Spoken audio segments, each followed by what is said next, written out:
pelayaran bangsa Eropa ke Indonesia dipelopori oleh bangsa Portugis dan Spanyol, yang menyusul kemudian yaitu bangsa Inggris, Belanda, Denmark, dan lain-lain.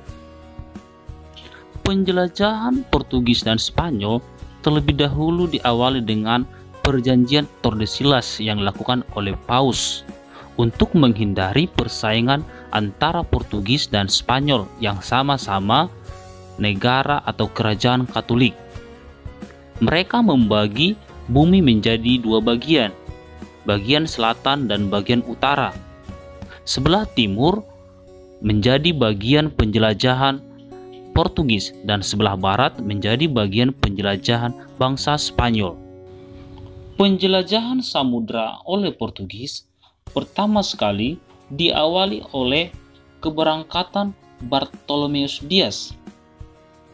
Bartolomeus Dias melakukan pelayaran mencari daerah timur dengan menelusuri pantai barat Afrika pada tahun 1488. Karena serangan ombak besar, Bartolomeus Dias terpaksa mendarat di ujung selatan benua Afrika, yang kemudian tempat tersebut dinamakan sebagai Tanjung Harapan atau Cape Town. Ia tidak melanjutkan penjelajahannya, tetapi memilih bertolak kembali ke negerinya. Penamaan Tanjung Harapan tersebut tujuannya supaya para penjelajah Portugis tidak merasa takut, walaupun sebenarnya mereka lebih mengenal tanjung tersebut sebagai Tanjung Badai. Hingga sekarang, Tanjung Harapan itu masih dikenal sebagai Cape Town, yang terletak di negara Afrika Selatan di ujung benua Afrika. Setelah kegagalan Bartolomeus Dias, Raja Manuel I dari Portugis kembali memerintahkan seorang penjelajah berserta rombongannya, yaitu Vasco da Gama, untuk menemukan pusat rempah-rempah di dunia timur. Berdasarkan pengalaman Bartolomeus Dias, Vasco da Gama juga berlayar mengambil rute yang pernah dilayari Bartolomeus Dias.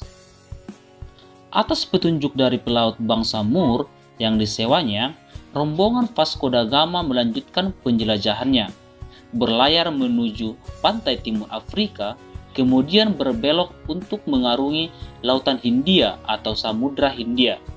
Pada tahun 1498, rombongan Vasco da Gama mendarat sampai di Calicut atau Kalkuta dan juga Goa di pantai barat India. Tahun tinggal di India, orang-orang Portugis menyadari bahwa India ternyata bukan daerah penghasil rempah-rempah.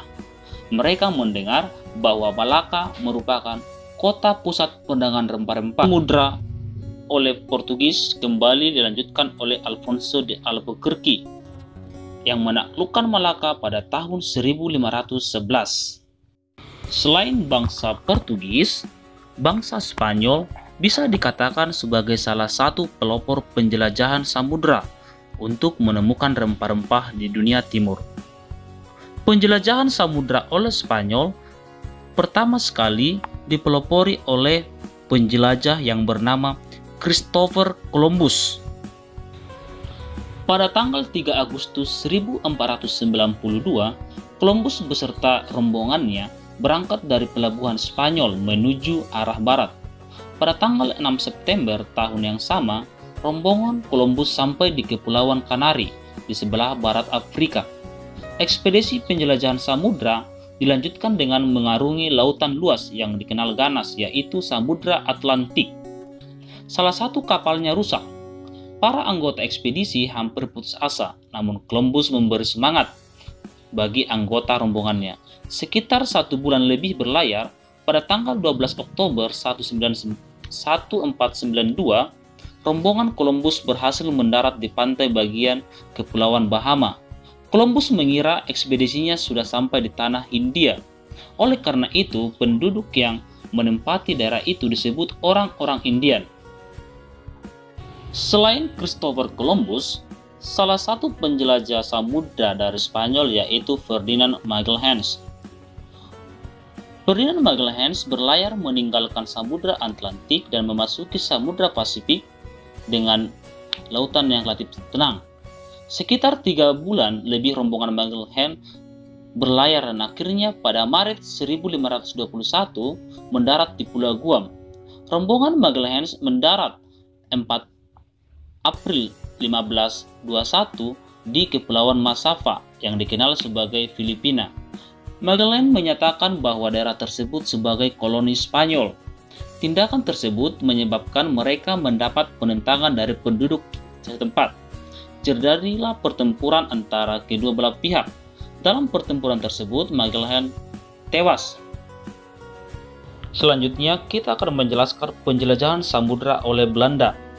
Karena kesulitan Belanda dalam membeli rempah-rempah dari Spanyol dan Portugis, mereka berinisiatif untuk mencari rempah-rempah dari daerah penghasilnya.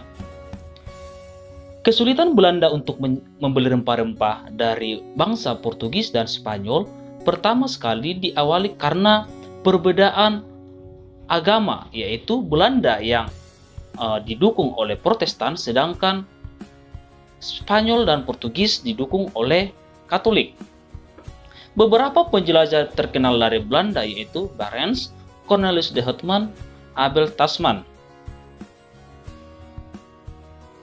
Pelayaran bangsa Eropa ke Nusantara, tujuan utamanya yaitu berdagang rempah-rempah karena di daerah Eropa adanya kelangkaan rempah-rempah dan juga harganya yang sangat mahal, sehingga mereka berinisiatif untuk mencari langsung daerah penghasil rempah-rempah tersebut.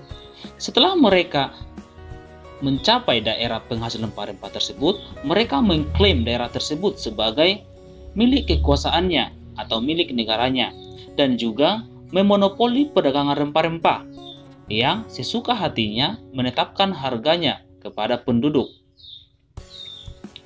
dan mengeruk kekayaan sebanyak mungkin yang menyebabkan beberapa perlawanan dari daerah.